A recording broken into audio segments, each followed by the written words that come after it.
But yeah, let's go ahead and get kicked off then. Welcome to another episode of Love Letters to Star Trek The Next Generation, our 3-year mission to review.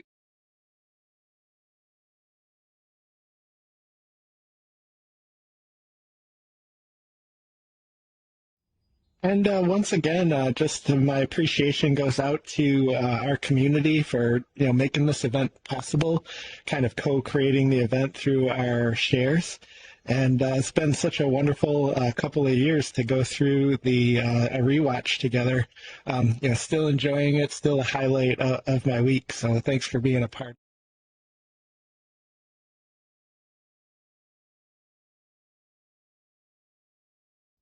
And one small hitch in this week's event, the file that I used did not have a subtitle file in English. I think maybe Swedish was the only option, and I didn't catch that in time. So no subtitles today.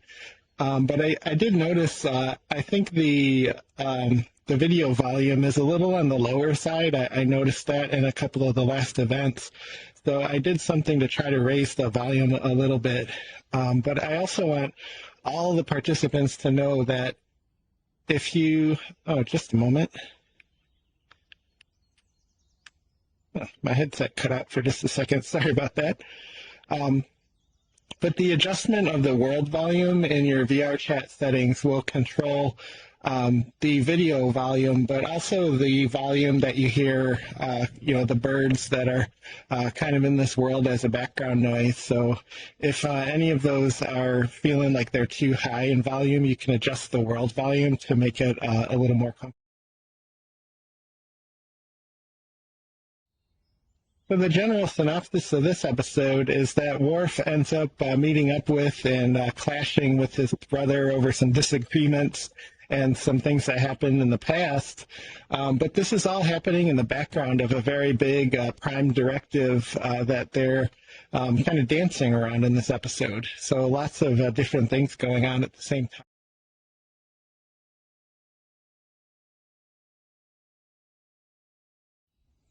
But one thing we do get to appreciate in this episode is kind of the real Michael Dorn. His prosthetics come off in this episode, at least his prosthetics as we're used to seeing him. He's got like a little bit of a nose bridge and, I think some makeup. But for the most part, we're seeing Michael Dorn in his true form. And he's quite the handsome and accomplished actor. He eventually gets to take the prosthetics off again in DS9, where they did like a holodeck program. And I did find a picture. We talked about Michael Dorn a couple of events ago, where he is a accomplished and notable pilot. And I found one of the pictures of Michael Dorn with his plane, and thought that would be fun. And speaking of Michael Dorn, I kind of found this really fun factoid while I was searching through photos of Michael Dorn to get some of those snapshots of just him, in person. He was actually in the movie Rocky, believe it or not. I found that really fascinating. But he played a kind of a background character where he was one of Apollo Creed's sort of bodyguards in the movie. So if you ever do a rewatch of Rocky, you can watch for Michael Dorn in the.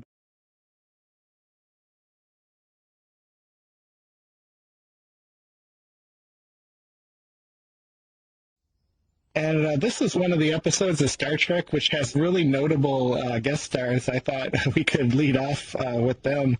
But Brian Markinson has a very accomplished TV career. He was in shows like CSI and the Blue Project. So kind of a really prolific actor. If you look at his IMDb, he's in like 4 to 5 series every year of his career. And of course, Paul Sorvino is probably one of the biggest megastars that we've ever had come across Star Trek. We've had like Ashley Judd, I want to say, I'm forgetting names, so I won't try to go down a list. But yeah, when it comes to red carpet actors, Paul Sorvino was about as big as it got for TNG, and this was about 2 years after his incredibly acclaimed role in the movie Goodfellas. The the showrunners really wanted to get like a high-powered actor to go in and play Worf's brother because it would be such a big part and a very dramatic and difficult part to play. So they wanted to get a really accomplished actor, and they really succeeded. And of course, Penny Johnson makes, I think, her first appearance in Star Trek, but she would go on to play one of the, very reoccurring characters in the episodes of Deep Space Nine. So quite a group of guest.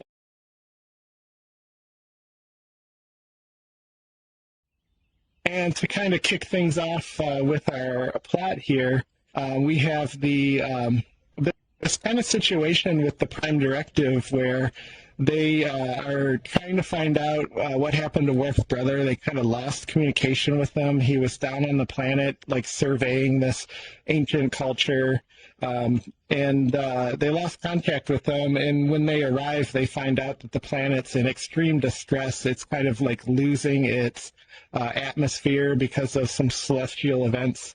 And the captain decides they have to uphold the Prime Directive and actually let this entire world die along with all of the inhabitants. So we get this really dramatic moment that occurs. Yeah, really an incredibly dramatic moment there. And we've had instances of Prime Directive episodes and plots in the past in earlier seasons. But I don't really remember any where they kind of faced it in this kind of harsh tone that this episode takes. And it really affected people. If you go onto like a Reddit forum or a Facebook group and sort of discuss this episode, a lot of people will quote this episode as where they kind of lost a little bit with the character of Captain Picard, that he was like willing to let those people die down on the planet, and it kind of changed the way they perceive his character a bit. While others argue, he's kind of beholden to this Prime Directive. It's kind of, if you think of like our constitutional laws, like the highest laws that we live to.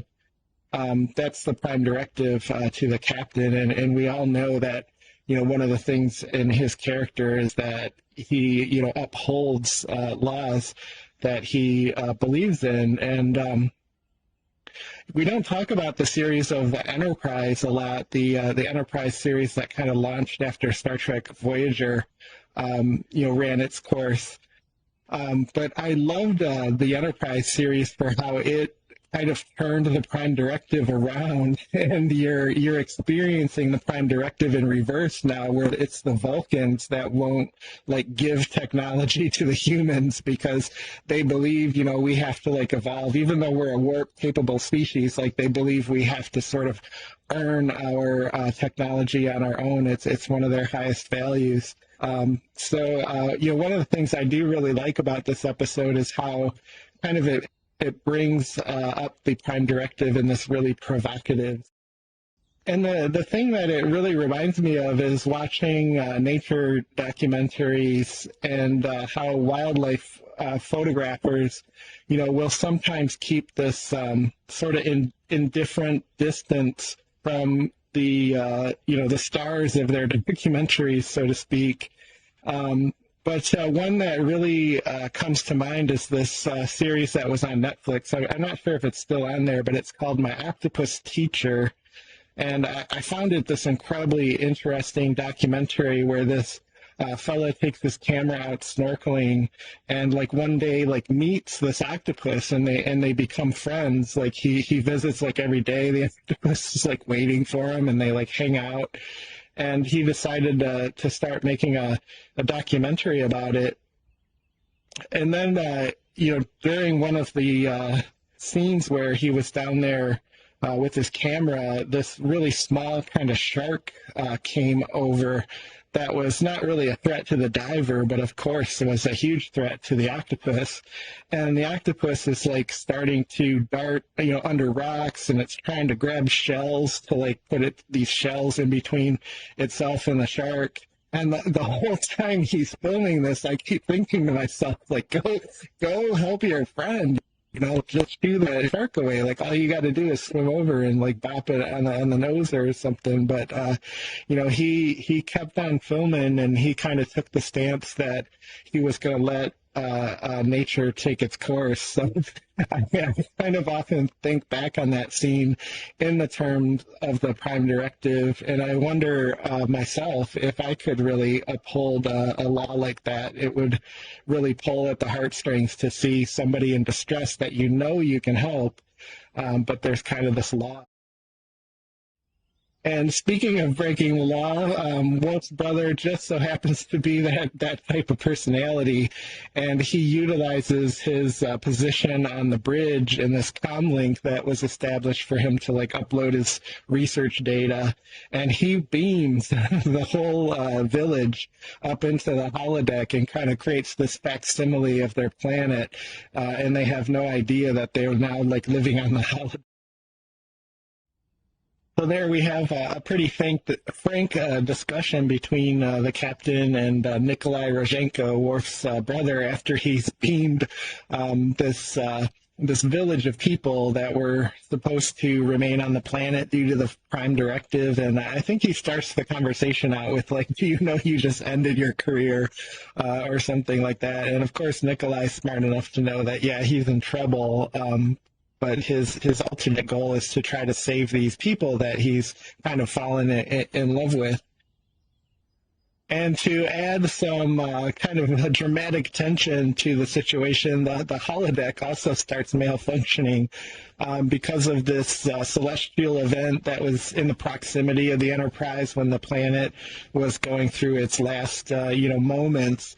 The systems of the Enterprise have been affected, and they're having trouble maintaining the integrity of the holodeck.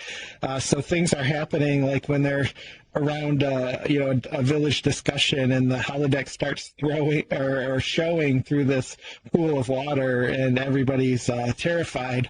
But they ultimately, Nikolai and Worf, can calm the residents down and kind of say, this was a good omen. So they're sort of thinking on the fly and trying to keep this illusion that they're still on their home planet alive, and being pretty effective at it.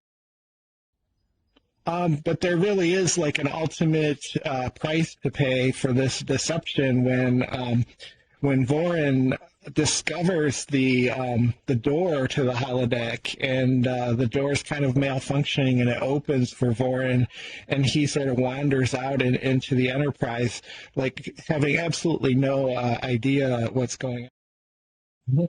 So welcome, Ender, and I'm glad that you could also beam in. Happy to see you. And it came in on a really good clip too. This is actually kind of like my favorite moment of the episode, and I'm sort of regrettably forgetting the last name of the actor, Brian here, who's notable for his work in shows like CSI. The way that he plays this moment, it's not a traditional way that a writer might write a show, because one of the things that will be taught in acting classes is that sometimes like realism is like it doesn't translate, like people's realistic reaction to a situation might not really translate to the big screen or the story correctly.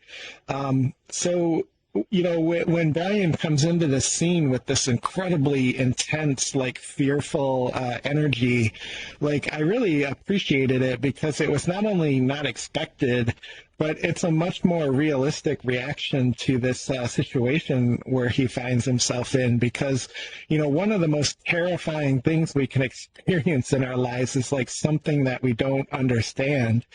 And suddenly he's thrown into this like completely different environment where people aren't familiar, the materials aren't familiar, the sights, the sounds, the smells. There's like nothing he can anchor to.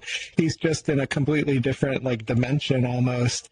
And the intensity that Brian brought to that scene, like, I just really appreciate it. This moment in Star Trek TNG, like, always kind of stood out for me as, a real legit reaction to, meeting aliens and suddenly being transported, like, out of your native. And coincidentally, I just had this experience myself when I was out for a walk. It was kind of nighttime, and visibility's a little bit diminished. When you're wandering around the neighborhood at night, and I saw this kind of thing moving like off in the distance on a lawn, and it almost looked like a plastic bag waving in the wind that was somehow like attached to the ground so it couldn't move. It was just sort of flapping like side by side. But I couldn't stop fixating on it. It was like that's what my mind's telling me it is, but I don't think it is. So I got closer. The closer I got, the more I thought it was like an animal that was somehow like in distress, and it was kind of waving its arms back and forth. And when I finally got close enough to truly like see what it was, the head of a sprinkler had been sheared off, and it was like this tiny little fountain sort of erupting in the lawn. And I was so relieved to like finally find out what it truly was. But for a moment there, it was like I could not stop like spending my whole attention on this thing to try to figure out what it was until I actually knew what it was. And it made me think back to the episode of I, Borg where Geordi and Data came up with this plan to like create an image that like couldn't exist in physical reality, and would be transferred over to the Borg, and they would like fixate on it and try to solve it, and it would consume the whole collective's resources to where they eventually would shut down. So I kind of got inspired for all of this thought by Brian's performance in that moment, where he truly like portrayed the absolute terror you would feel if you were suddenly thrown into this environment that you're incapable of understanding. But my total feelings on this episode are a little bit mixed, because there's a lot of events in this episode, like the Prime Directive and Brian's performance as Vorlin. But with Paul Sorvino, like I actually have a little bit of a mixed feeling about his performance, because Paul's a bit of a character actor. He sort of usually plays like a really strong personality, a lot of times in kind of like gangster type, but other side of the law type of characters. So you could always kind of count on him to bring this really strong, like almost kind of intimidating presence in his role. But when he comes aboard the Enterprise, he's kind of almost like this like salesman personality. He's trying to like sell this idea and win people over through logic and emotion, and he's always like defending himself, his decisions and things, and it's just a little bit of a different take on a character that I'm used to Paul Sorvino playing. And I don't know if it's just me, and maybe I just have a little bit of a typecast kind of bias to the actor himself. But I thought they really didn't like utilize all of Paul Sorvino's talents in this. And to try to challenge my bias a little bit to see if I was experiencing a bias. I went out onto Amazon Prime and I found this movie that Paul Sorvino played in, where he played the manager of the Yankees when they were kind of winning all these back-to-back championships back in the 90s. And in this role, he had two brothers, so you get a lot of this brotherly interaction. And this is where I think Paul Sorvino's wheelhouse is that he kind of plays these characters that are very family oriented. He really is connected and takes his family and relationships seriously, but he also has this really intense side of him where he's like, this is the way it's going to be. So I grabbed the scene to just show, maybe this is a little bit more of Paul's like wheelhouse type of character. I think that's a really good example of Paul Sorvino in what we call the wheelhouse, which I chose that term because it is a baseball term. The wheelhouse historically was the enclosed room of a ship that had the wheel. It was called the wheelhouse. But baseball ultimately adopted the term as like the part of your strike zone that you really like to see the pitch come in, and that's like the type of pitch that you can just crank out into the outfield or even grand home run. And pitchers and teams, they meticulously study this wheelhouse with statistics now. And every time a person comes into bat, like the pitcher automatically knows like what spot of the strike zone to try to avoid because that's their favorite place to hit.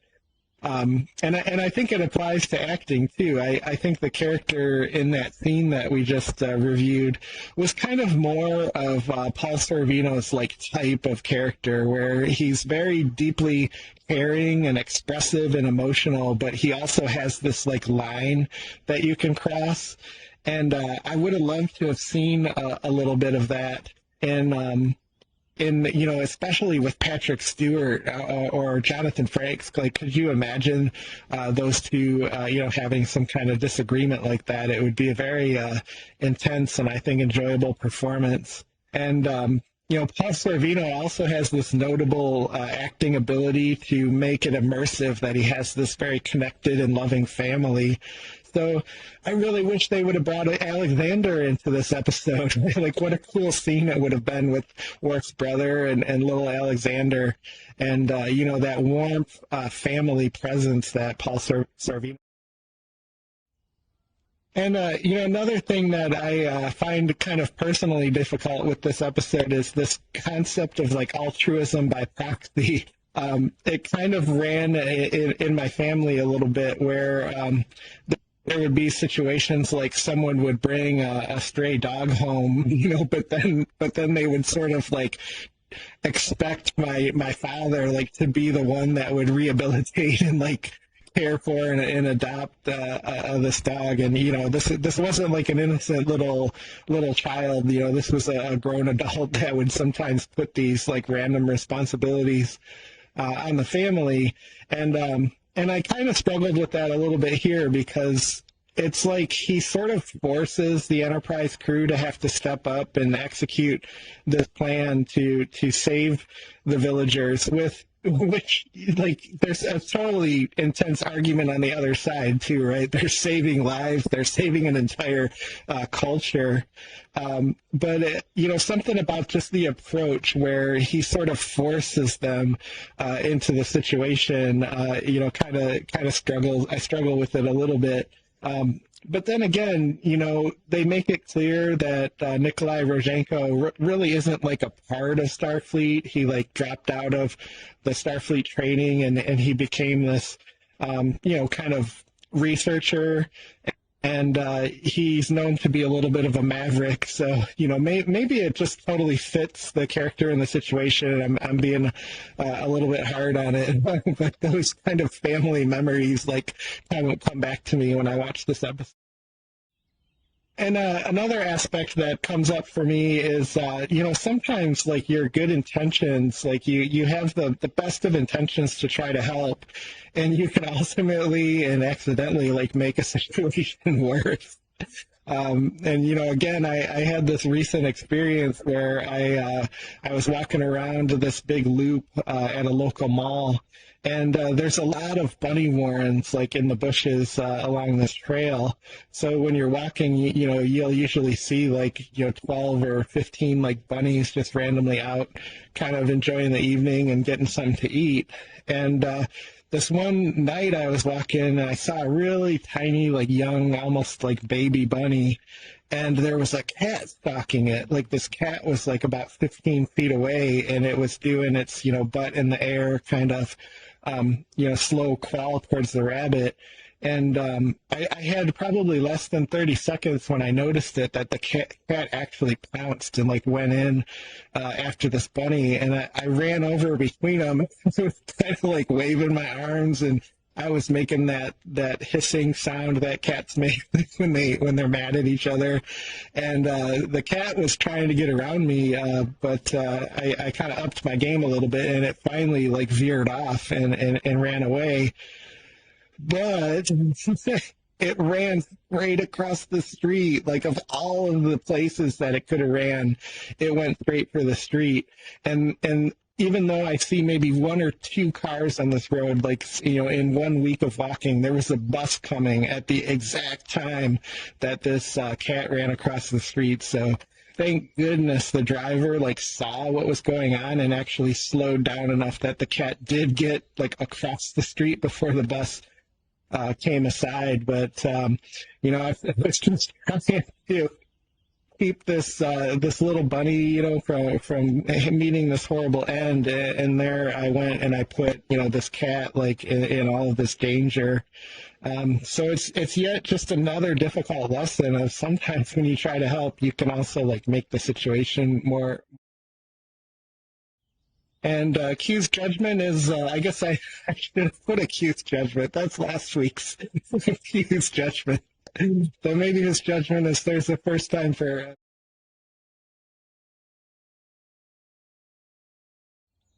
And yeah, I didn't go ahead and rank this episode, although I thought it's a really strong episode. I loved the scene where Vorlin ends up kind of in 10 forward and he doesn't know where he's at. Like, I thought that was such a well acted scene, and I loved the prime directive, like the debates about what to do and what's right and wrong. But yeah, it just didn't really grip me and grab me like some of the episodes did, so I couldn't ultimately rank it. And next week we'll be back Sunday with the episode of Sub. And with that, we'll jump into some open discussion. If you want to throw your name up on the board, I'm just going to wander across the room here and stop the stream for everybody. So